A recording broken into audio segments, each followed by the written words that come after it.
2011년 아르바이트 전문 구인 구직 포탈 알바몬이라는 곳에서 대학생들을 대상으로 설문조사를 했습니다.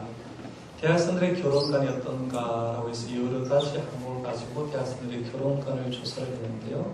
그중 하나의 설문 제목이 뭐였느냐 하면 결혼하게 되면 가장 닮고 싶은 연예인 부부는 누군가, 여기에 대해서 조사를 했습니다. 조사 결과 대학생들이 결혼하면 닮고 싶어하는 연예인 후보 1등부터 시작해 쭉 나열을 할 수가 있는데요. 1등부터 3등까지 제가 한번 소개를 해보고 있습니다. 1위를 누가 했느냐 하면 54.5% 학생들에게는 닮고 싶습니다 라고 얘기하는 게 가수 션과 정혜영 부부입니다. 사진이 아마 뜰 거니까요. 이런 사진을 잘 보시면 되겠습니다. 두 번째가 12.3%인데 최수종 하이가 부부가 두 번째로 12.3% 학생들이 이 부부를 닮고 싶습니다 라고 했고요. 3위가 차인표 신예라 부부를 닮고 싶다고 했습니다. 12.1%가 닮고 싶었는데 이 사회상의 부부들을 여러분 가만히 보고 가정생활을 보면 대학생들뿐만 아니라 일반 사람들도 좀 닮고 싶다라는 그런 생각이 들 겁니다. 일을 했던 션과 정혜영 부부는 자기들로 통해서 4명의 친자녀를 가지고 있습니다. 결혼해서 제일 좋게 행복하게 가정 꾸리라고 하면 자녀가 4명 정도 있는 게 기독교 윤리학에는 가장 좋다라고 이렇게 얘기할 정도로 4명을 두는데요. 이 4명의 친자녀를 두고 있으면서 해외에 후원하는 아이들의 수가 얼마 정도가 되느냐 하면 800명이 넘는 아이들을 후원한다는 거죠. 한 달에 3만원, 한 달에 5만원씩 800명의 아이들을 후원하고 있는데 한 달에 3천만원 이상 후원금을 내고 지금까지 총 금액이 후원한 금액이 얼마 정도 되느냐 하면 35억 이상이 된다는 걸. 억해도 우리 한국 사람은 제가 안 해서 안 놀래요. 왜냐하면 텔레비전에 맨날 들리는 게 억하니까 이제 놀리지 않는데 우리 일평생 돈을 벌어도 35억 못 벌 사람이 얼마나 많습니까? 그런데 35억 이상을 지금 기부했다고 합니다. 두 번째로 나온 2위를 했던 최수종 하이라 부부는 인법으로 소문났습니다. 아마 제가 이 얘기를 하면요. 보통 이제 부인 되시는 분이 자기 남편에게 당신도 최수종이 반이라도 좀 닮았으면 좋겠다라고 하면서 이 최수종이가 자기 부인 하이라를 위해서 얼마나 애정 표현도 많이 하고 사랑의 이벤트를 많이 한 걸 보게 됩니다. 그러니까 부부지간에 참 행복한 모습을 보여주고 있고 제가 두 남매를 이제 낳아서 이제 기르고 있는데요. 남매를 낳아서 행복하게 키우고 있고 남매도 이제 소개가 되었습니다만은 이 남매를 키워가면서 소외 계층을 돕는데 굉장히 힘쓰고 있다고 합니다. 이들은 사후에도 인체 조직을 기증했다고 합니다. 사후에도 자기 몸을 조직적으로 내놓아서 이제 기증을 하고 자기 몸을 연구하고 후진을 위해서 자기의 시신까지도 내어넣었다고 이렇게 약속하고 있습니다. 3위를 했던 차인표 신애라 부부는 둘 사이에 아들 하나 낳았어요. 친아들이 하나가 있는데도 불구하고 딸 2명을 입양을 했습니다. 2명을 입양해서 키우고 있는데 이 두 부부는 도움이 필요한 곳이라고 하면 국내외할 것 없이 후원하는 것으로 굉장히 유명한 분들입니다. 이 세상의 부부를 잘 보면요. 공통점이 굉장히 많습니다. 자녀를 잘 키운다. 후원금을 많이 낸다. 그리고 부부간의 사랑이 굉장히 깊다라는 공통점이 굉장히 많이 있지만 그 과정에 뿌리를 깊숙하게 들어가 보면 근원적인 공통점이 하나가 있어요. 그게 뭐냐면 이들이 이렇게 아름답게 사랑을 실천하며 살아가는 그 근원적인 뿌리가 있는데 그 뿌리가 누구냐 하면 그 가정의 뿌리에 내려가 보니까 예수님이 자리를 잡고 있더라는 겁니다. 이 세 가정은 공통적으로요. 그 가정의 호주가 누굽니까? 라고 말하면 우리 가정의 호주는 예수님입니다. 라고 얘기하면서 예수를 믿는 가정이라는 거예요. 세 가정 모두 전부 다 예수님을 잘 믿는 가정입니다. 기독교인의 가정이고요. 믿음 생활하면서 가장 아름다운 가정을 잘 꾸려가는데 그런 의미로서 이 일반 대학생들을 조사에 의해서 가장 닮고 싶은 연예인 부부 1등, 2등, 3등을 우리 기독교인이 했다는 거는요. 참 감사하고 고마운 일이라고 생각해 보는데 저는 이 세상을 보면서 이들을 통해서 우리가 행복한 가정을 꾸려가고 싶고 행복한 부부 생활을 좀 하고 싶고 행복한 부모와 자녀 사이가 되려고 하면 예수님을 잘 믿을 때 가능하구나고 세상 깨닫게 되면서요. 이건 제 혼자 생각뿐만 아니라 하나님의 마음도 그럴 거고 성경의 말씀에도 그렇게 기록되어 있는데 저와 여러분들도 예수님 잘 믿으셨어요. 남들이 볼 때, 세상 사람이 볼 때 참 부러울 정도로 잘 살아가는 저와 여러분들의 가정이 되시기를 바랍니다. 오늘 가정마다 주시는 가정의 자녀의 소중함을 생각하면서 예배하는 어린이 주일을 맞았습니다. 원래 설교 계획대로라고 하면 골로새서 3장 21절을 본문으로 자녀를 분노하게 말라라는 그런 제목으로 제가 설교할 예정이었습니다. 설교 제목을 한 달 전에 내놓기 때문에요. 이 설교 제목을 보고 굉장히 좋아한 사람이 누구냐면 자녀들이 굉장히 좋아했어요. 자녀를 분노하게 하지 말라고 하니까 어떤 설교를 할까 기대를 아마 했을 사람도 있는데 제가 이 설교를 준비하면서 머리와 마음속에 이런 생각이 드는 겁니다. 너를 제외하고 그리고 나서 아이들만 생각하고 말씀 전하지 말고 니도 자녀 아니냐라는 생각이 들었어요. 니도 하나님 자녀 아니냐? 너도 하나님의 아들, 딸 아니냐? 그러면 너를 포함해서 모든 성도가 하나님의 자녀라고 하면 어린이 주일에 우리가 하나님 앞에 설 때 전부 다 하나님 앞에서 우리가 하나님의 자녀로서 말씀을 먼저 듣고 그리고 자녀를 양육하는 게 좋을 거다라는 그런 말씀에서 제가 설교 본문과 제목을 약간 변경하게 됐습니다. 그래서 오늘 본문을 골로새서 3장 21절에다가 추가를 해서 요한 1서의 말씀을 추가했고 설교 제목을 조금 변경해서 우리는 하나님의 자녀입니다라고 변경을 했습니다. 그러고 보니까요. 어린이 주일에 보통 어린이를 어떻게 양육할까라고 집중했는데 오늘은 조금 생각을 변경해서 내가 하나님 앞에 어린이구나. 내가 하나님의 자녀구나 생각하고 조금 말씀을 낮추어서 내 자세를 내려서 하나님의 말씀 들었으면 좋겠다 싶습니다. 오늘 보면 요한일서 5장 1절 말씀에 요한 사도는 이렇게 말을 했습니다. 잘 보세요. 예수께서 그리스도이심을 믿는 자마다 하나님께로부터 난 자니 또한 나으신 이를 사랑하는 자마다 그에게서 난 자를 사랑하느니라. 이게 보면 예수께서 그리스도임을 믿는 자마다 하나님께로부터 뭐 했다고 했어요? 난 자다라는 거죠. 하나님께로부터 난 자. 하나님께로부터 났기 때문에 우리는 하나님의 자녀가 되었다는 거죠. 그래서 하나님의 난 자다라고 하는데요. 요한서신을 기록한 사도 요한이 요한복음 1장 12절에서 13절에도 이런 말씀을 기록하고 있습니다. 영접하는 자 곧 그 이름을 믿는 자들에게는 하나님의 자녀가 되는 권세를 주셨으니 이런 혈통으로나 육정으로나 사람의 뜻으로 나지 아니하고 오직 하나님께로부터 난 자들이라 했는데요. 그 이름을 믿는 자에게 하나님의 자녀가 되는 권세를 주셨다. 우리가 하나님의 자녀 되었다뿐만 아니라 하나님의 자녀로서 파워, 하나님께 가진 권세, 그것을 우리가 가지고 있다고 얘기하고 예수님을 믿는 자는 하나님께로부터 난 자라고 얘기하는 거예요. 여러분, 우리가 하나님의 자녀가 되고 하나님의 아들이 되고 딸이 되는 것에 감사하십니까? 안 감사합니까? 지난 목요일에 우리 경로대학 수학여행을 잘 다녀왔어요.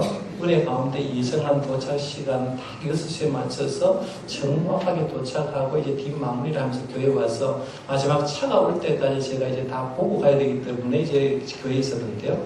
교회에 있다가 보니까 이제 그 주차장에서 1층으로 들어온 문 앞에 지산중학교 1학년 여학생이 3명이 쭈그리고 앉아 있었습니다. 자기 나름대로 아마 시험을 쳤다고 친구들 모여서 놀러가려고 아마 그런 것 같은데요.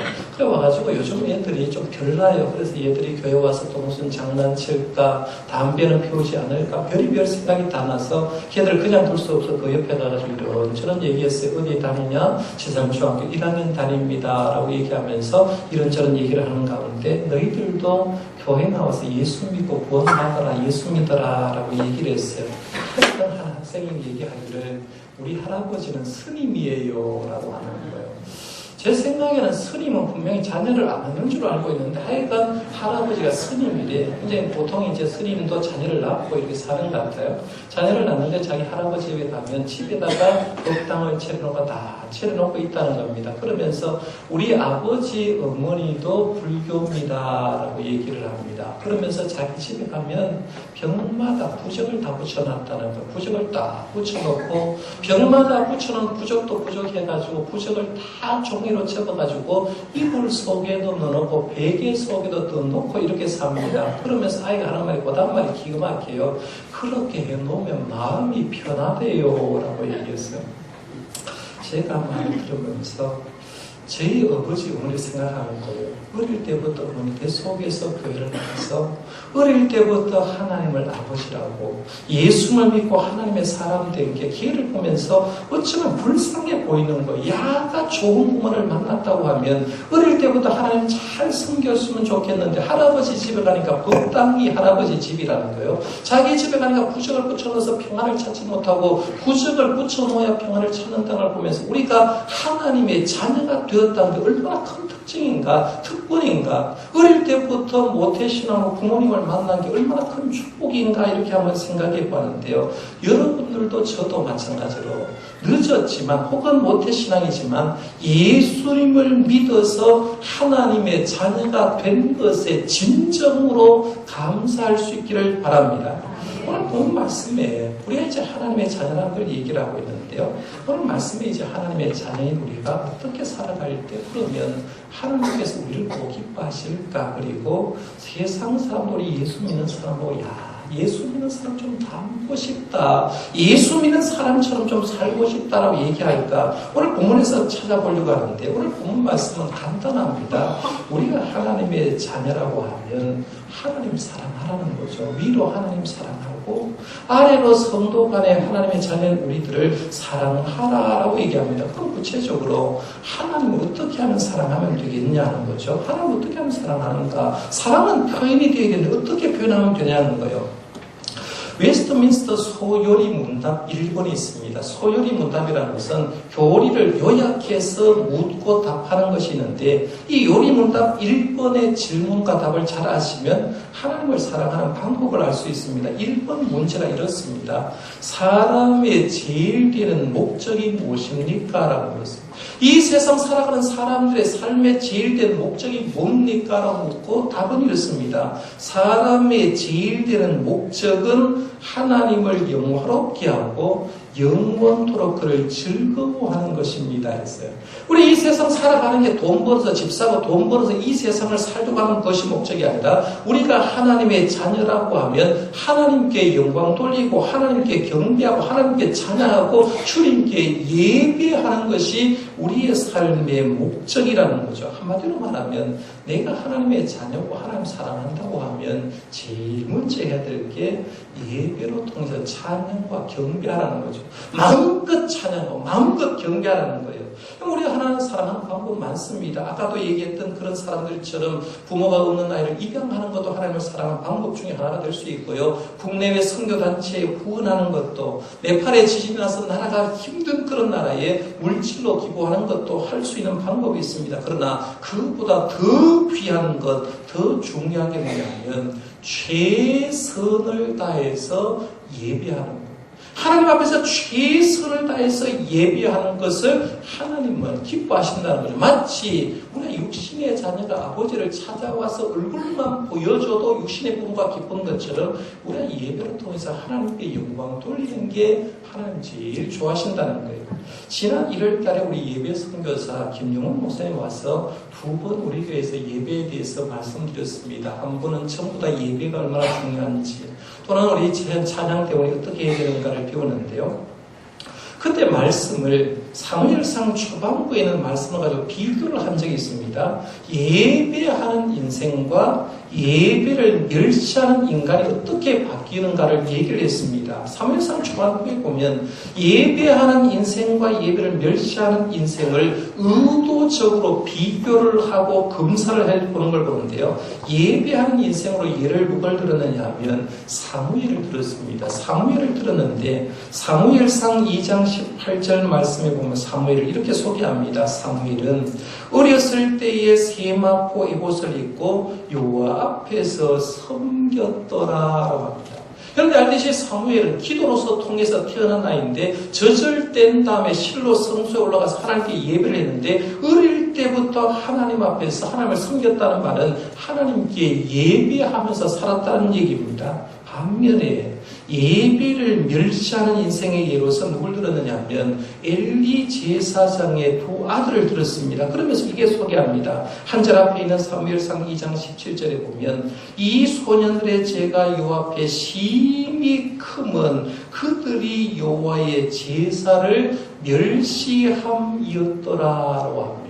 비교를 하는 거죠. 사무엘은 예배를 잘했고 그리고 예배를 멸시했던 엘리 제사장의 두 아들은 여호와의 제사를 멸시했다라고 얘기하는데요. 결국은 예배를 잘한 인생과 예배를 멸시한 그 가문이 어떻게 되는가 한번 보셔야 됩니다. 무명에 있는 한나의 가정에 태어난 사무엘은 하나님께 예배하는 삶을 살았을 때 그는 놀라운 영광의 자유가 났어요.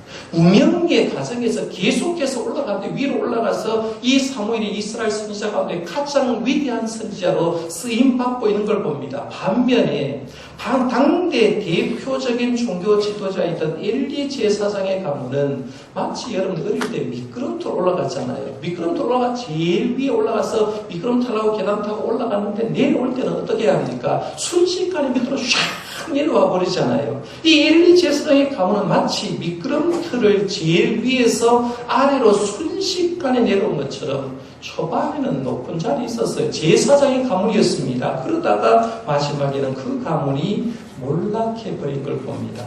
여러분 여기서 우리가 보여드릴 게요. 예배의 파워입니다. 예배의 힘이라는 거예요. 여러분이 진정 내가 하나님의 자녀다라고 생각하거든요. 다른 것은 조금 부족할지 몰라요. 다른 것은 좀 못해도 돼요. 그러나 하나님 앞에 예배하는 일에는 여러분의 최선을 다해서 목숨 걸고 예배하시기를 바랍니다. 이게 하나님의 자녀가 하는 거예요. 여러분의 자녀를 진짜 사랑하냐고 물어서 사랑한다고 하거든요.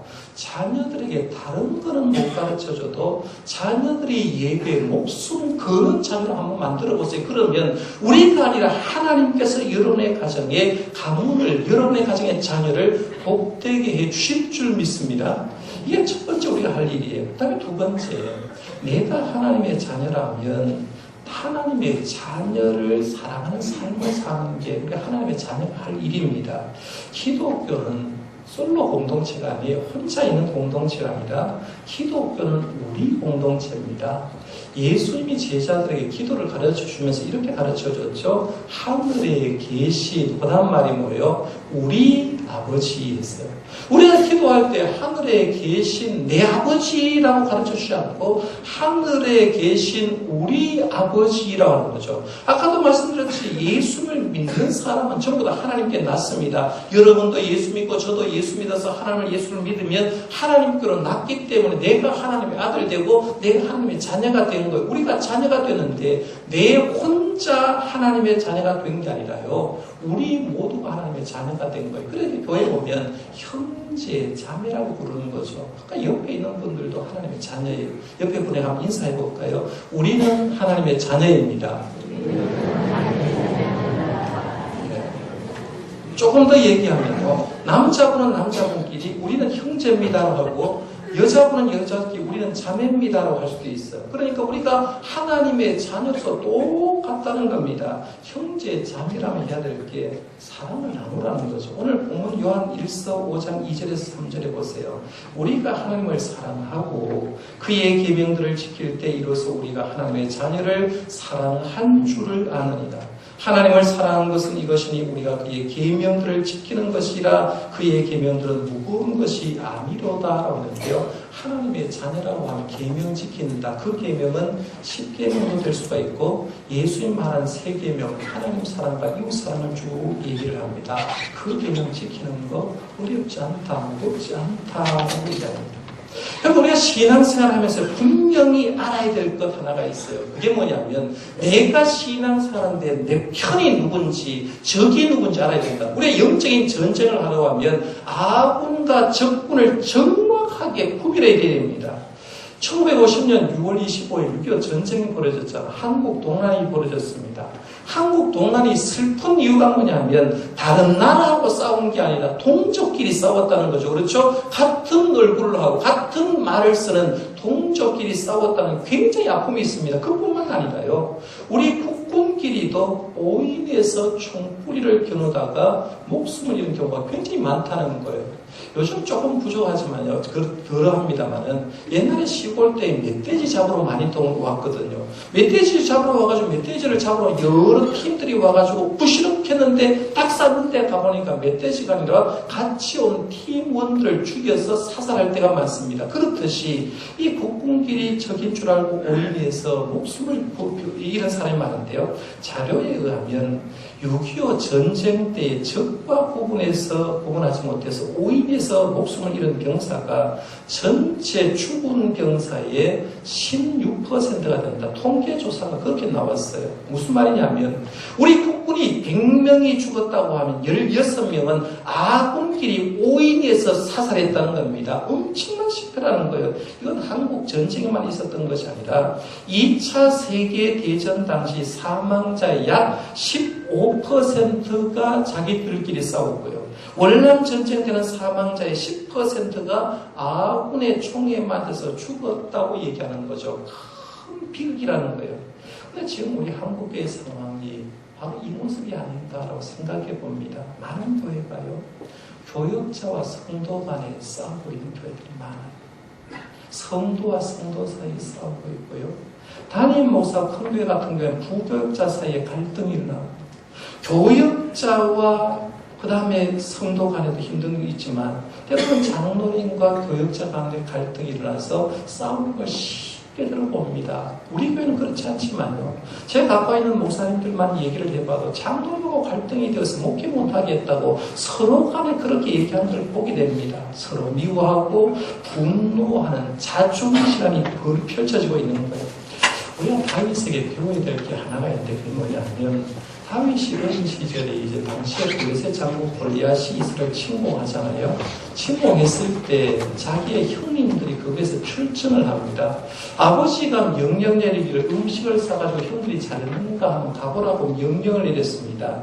다윗이 어린 시절에 음식을 싸가지고 형님들이 전쟁하는 터에 와보는데 당시에 골리앗 장수가 소리를 내면서 하나님의 백성을 모욕을 하는 거예요. 모욕을 하는 그 모습을 보면서 다윗이 열이 받습니다. 내 속에는 지금 하나님이 계시는데 하나님의 백성을 모욕하는 저 골리앗 내가 그냥 두어서는 안 된다고 생각하고 사울왕을 찾아가가지고 내가 저 사람 죽이겠습니다라고 얘기를 하는 거예요. 사울왕의 허락을 받아가지고 전쟁에 나가려고 하는데 누가 괴롭히느냐 하면 다윗의 맏형이었던 엘리압이 찾아와서 동생에게 비난합니다. 니 왜 잘난 척하냐고 비난합니다. 비난을 하는데 그렇지 않아도 긴장 상태에 있고 다윗의 입장에 보면 굉장히 힘든 상황에 있는데 다른 사람도 아니고 형님이 와가지고 자기를 비난합니다. 그때 다윗은요 형 엘리압과 상대해서 싸우지 않았고 저 골리앗에게만 집중해서 나가고 우리 알듯이 물맷돌을 들어서 골리앗을 이마에 정통으로 맞춰서 골리앗을 물리치는 걸 봅니다. 싸워야 될 대상은 형이 아니라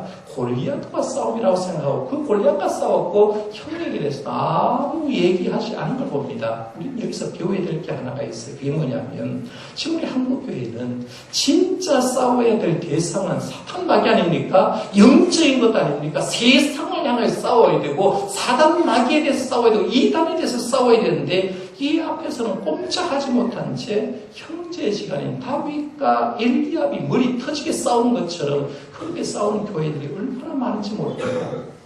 우리 성도는요 적군이 하나 다 아군입니다. 물론 우리가 교회 생활에서 교회 수가 드러나다 보면 때로는 내 마음 같지 않을 때가 있죠. 왜냐하면 부부지간에도 내 마음 같지 않으니까 상처를 주기도 하고 받을 때도 있어요. 그러나 분명한 생각은요, 때로는 내 마음을 아프게 하고 힘들게 해도 우리는 가족이 아군입니다. 그러니까 위에서 기도해주고 사랑해주고 베풀어주고 용서해주고 싸매어줘. 우리가 아군이 될 때에 영적인 전쟁에서 이겨나가는 줄 믿으시기 바랍니다. 그러니까 우리가 하나님의 자녀라고 하면요, 옆 사람 하나님의 자녀니까 사랑을 해줘야 된다는 거, 이게 해야 될 거예요. 오늘 어린이 주일 맞아서 우리 성도님이 회복해야 될 건 정체성입니다. 내가 누구냐 물었을 때 나는 하나님 앞에 하나님의 자녀다라는 답을 해야 됩니다. 나는 하나님의 자녀다, 나는 하나님의 아들이다, 하나님의 딸이다라고 얘기합니다. 그러면 하나님의 자녀는 내가 할 일은 뭔가, 하나님의 자녀로서 하나님이 어떻게 살기를 원하는가 했을 때 위로는 하나님께 예배하는 거다. 예배 잘 드리는 것 하나님께서 원하시기 때문에 목숨 걸고 나 하나님께 예배해서 축복받겠다라는 생각을 하고요. 그 다음에 교회 생활할 때 옆에 있는 성도가 적이 아니라 아군이라는 거예요. 같은 정동교회 공동체이기 때문에 좀 힘들고 어렵게 해도 그분을 위해서 사랑해주고 용서해주고 싸매어줘서 우리끼리 사랑하는 일을 하는 게 이게 하나님 원하시는 거다. 그러면 내가 그런 삶을 살면요, 하나님 나에게 왜 복 안 주겠습니까? 그렇잖아요. 내가 그런 삶을 살면 자녀들이 내 모습을 보면서 야, 신앙생활은 저렇게 하는구나, 위로 하나님을 섬기고 성도를 사랑하고 사는 거다라고 이걸 배우면서 어릴 때부터 신앙생활 잘할 건데, 내가 그렇게 살지 못하고 자녀를 신앙교육 하려고 하니까 자녀가 배울 것이 없으니까 신앙에 어긋날 수밖에 없는 거예요. 그러면 먼저 해야 될 게 내가 하나님의 자녀로서 사명을 회복할 수 있기를 바랍니다. 이게 하나님이 해주시는 거예요. 그 다음에 오늘 골로새서 말씀을 가서 잠시 한번 생각해 보겠습니다. 골로새서 3장 21절 말씀에 아비들아 너희 자녀를 노엽게 하지 말지니 낙심할까 함이라 했어요. 메시지 여기는 이렇게 번역했습니다. 부모 여러분, 여러분의 자녀를 너무 호되게 꾸짖지 마십시오. 그들의 길을 꺾지 않도록 하십시오 라고 말하면서 자녀의 길 꺾고 자녀가 분노하게 만들지 말라는 겁니다. 자녀를 분노하게 하자는 방법 5가지를 제가 잠깐 얘기를 할게요. 이거 가지고 한 시간 설교를 해야 될 분량입니다만 제가 잠깐만 테마만 좀 말씀해 드리려고 하는데요. 자녀를 분노하지 않게 하는 방법 5가지라고 첫 번째 뭐냐면 좋은 부모의 자격을 먼저 갖추라는 거죠. 갖추라는 겁니다. 좋은 부모가 되지 않으면 자녀에게 좋은 교훈 줄 수가 없습니다. 여러분, 자녀를 보고 뭐라 할 필요가 없어요. 자녀는 다 부모가 함께 돼 있어요. 저는 생각에 나이가 들면 들수록 부모 얼굴도 말도 행동도 모든 것이 닮아간다고 생각합니다. 그러면 부모가 진짜 자녀를 잘 키우기 위해서 해야 될 게 뭐냐면 좋은 부모 자격을 갖추자는 거예요. 옛날에 여러분 결혼해서 그냥 아이만 낳으면 내가 부모다, 아버지, 어머니라고 얘기했지만 요즘 시대에 아이만 낳아가지고 되었다고 내가 부모가 되는 게 아니라 진짜 좋은 아버지, 진짜 좋은 어머니가 되려고 하면 어떻게 되든지 좀 배울 필요가 있어요. 옛날에는 가르쳐주는 사람도 없는데 요즘 마음만 있으면 아버지 학교 가면 아버지 어떻게 하는 게 아버지인지 알아. 어떻게 하면 어머니 상이 어머니니까 제대로 될 수 있냐. 배울 수 있는 길은 굉장히 많고 책도 많습니다. 그러니까 어떻게든지 좋은 부모의 자격을 먼저 갖출 필요가 있어요. 두 번째는 부모의 권리를 남용하지 말자는 겁니다. 부모는 자녀보다 훨씬 더 먼저 태어났기 때문에 살았기 때문에요. 우월한 게 많습니다. 정신적으로 우월하고 육체적으로 부모가 힘이 더 세고 경제적으로 돈이 많고 지식적으로 더 많습니다. 그렇다 보니까요. 부모가 가진 것을 가지고 자녀를 괴롭힐 때만 이 그리 해가지고 용돈 안 준대. 이렇게 합니다. 예배 시간에 졸면 용돈 한 달 끊어버린대. 이런 거죠. 이게 경제적 가지고 억압을 하는 거죠. 이렇게 하지 말라는 거예요. 그 다음에 세 번째 얘기한 게 뭐냐면 말과 은행에 있어서 일관성을 보여주라는 얘기입니다. 부모의 은행이 일관성이 없으면 예를 들면 이런 거예요. 오늘은 이렇게 말했다가 내일 이렇게 말해라. 이런 거죠. 그러니까 우리가 이제 자녀 이런 교육 하잖아요. 자녀가 이제 서너 명쯤 되면 부모가 하는 말이 야, 너희들은 형제간에 절대 싸우지 말고 우애 있게 지내래. 이렇게 얘기할 때가 있잖아요. 그래 놓고 오늘 밤에 엄마 아버지는 피가 터지도록 싸워버리는 거죠. 부모는 싸워놓고 우리 부모 싸우지 마라. 은행에 일치가 안 되는 거잖아요. 그러니까 말과 언행에 있어서 일관성을 보여주라는 거예요. 그 다음에 네 번째는 자녀들을 편애하지 말라는 겁니다. 이삭과 리브가의 편애가 에서와 야곱을 갈라놓고 두 족속의 분열을 만든 거 여러분 아실 겁니다. 아버지는 마지를, 어머니는 둘째를 사랑해버리니까요. 그 가정에 갈등이 일어나고 두 족속으로 바뀐 걸 보는데 자녀들이요. 예민한 감정 가졌어요. 아버지 날 좋아하는구나. 우리 어머니 날 싫어하는구나. 어머니 날 싫어하는구나. 둘째만 사랑하는구나. 날 싫어하는구나. 라고 생각하고 어릴 때부터 자녀가 부모님이 날 편애한다고 생각하면 마음속에 분노가 생기는 거죠. 아버지 날 안 사랑하니까 나도 아버지 안 사랑해. 라고 분노를 표현할 수 있다는 거예요. 그러니까 편애하지 말라는 거예요. 그 다음에 다섯 번째, 자녀들에게 부모의 지나친 기대를 강요하지 말라는 거예요. 대체적으로 한국의 부모들이 가지고 있는 게 뭐냐면 자녀들에게 부모가 지나친 기대를 강요한다는 겁니다. 그래서 보통 가정에 자녀 나오면요. 자녀가 다 천재일 줄 알아요. 말 조금 빨리 하고 수저 좀 빨리 들면 우리 아이는 뭔가 될 거다라고 생각하는데 죄송하지만 부모 수준보다 조금만 달리하면 잘 되는 줄 알아요. 그런데 보통 부모는 이런 거예요. 내 공부 못했으니까 자녀 공부시키려고 그러죠. 내가 뭔가 목표를 달성하려고 하는데 내가 목표 달성 못된 걸 누구로 통해 하고 싶었느냐 하면 자녀를 통해서 이루고 싶어 하는 거죠. 그래서 공부를 해도 보통 공부 이런 욕심인 거죠. 우리 자녀는 스카이 대학 좀 갔으면 좋겠다 이런 생각합니다.